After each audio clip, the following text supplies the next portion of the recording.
was no shortage of parties looking for an interest in a professional sports team. Murphy had a line he loved to use. Would you rather sell brassieres in Muskegon or own a hockey team in Detroit? And a lot of men with money wanted to own a hockey team. Franchises would come and go, seemingly in the middle of the night. The Dayton Arrows became the Houston Aeros. The Miami Screaming Eagles became the Philadelphia Blazers. The San Francisco franchise moved to Quebec, where they became the Nordiques. There were teams in Edmonton, Ottawa, Winnipeg, and even Cleveland. I guess this is the thing that really got the WHA going is when Cleveland and Cincinnati were not awarded franchises in the National League in 1972.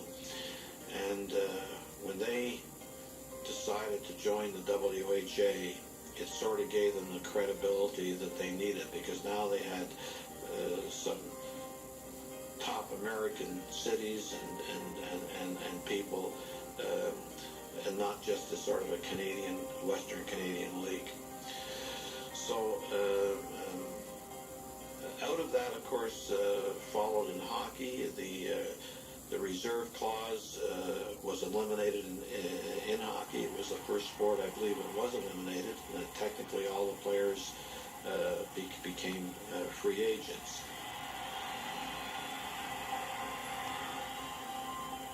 We spent a lot of time looking at American college kids before the NHL really got as active in scouting and signing those kind of players. We looked for players that were on teams that were good, but because the team was very good, they had to stay in the minor leagues. So we ended up getting, maybe the 2 or 3 of the top prospects that weren't quite good enough to play in the NHL, but were good enough to play in the WHA. And then we stole by signing players whose contracts were up and offering them more money than the NHL would, some of the quality players. Well, I was playing with the New York Rangers, and this would have been, I was contacted by Bill Hunter when I was in my last year in New York. The opportunity was to come and play in the new rink, and also that was the year that Team Canada was going to be formed in the fall. And the opportunity, I think, to move my family back to my wife Audrey and Brad, and come back to school in Edmonton, that opportunity was there. And I think putting them all together, even though I loved, when I was in New York, I loved the team, and we had a pretty good hockey club. And it was kind of a decision that was made, I think, in the interest of maybe just coming back here and settling back into Edmonton. Well, obviously, the WHA had to do some things to make it attractive, and as a lawyer, you like the fact that the NHL contract that really ran in perpetuity in those days. In other words, there was an option that was always renewable by the club, so that the player could never get free. And the fact that the WHA came along and challenged that, there's no question that was a major step forward for players and hockey, I think. In February of '72, Hunter organized the largest player draft in sports history. Over the 2 days, just over 1,000 amateur, professional, and retired players were drafted by the WHA's 12 franchises. Russian and Czech players were drafted.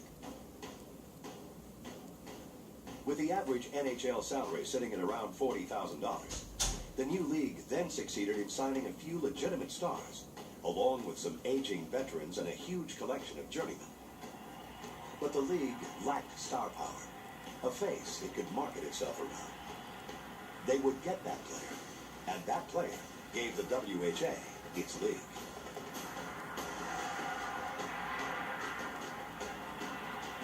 Early on in the process, the WHA realized it needed a superstar to legitimize itself.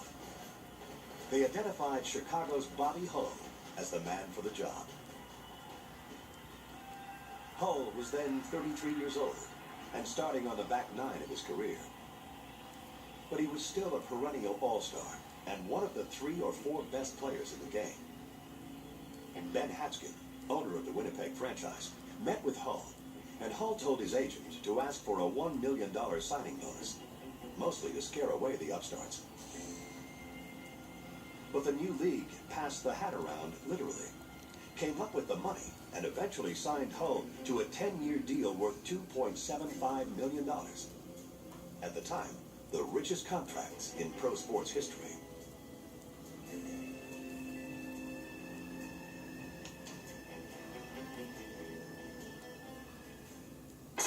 Coming up, the Golden Jet departs for Winnipeg.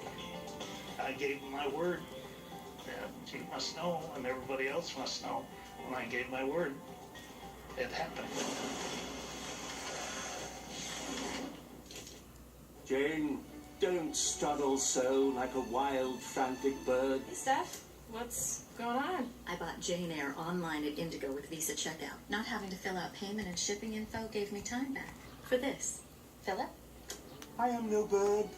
I am a free human being with an independent will. Visa checkout. Log in,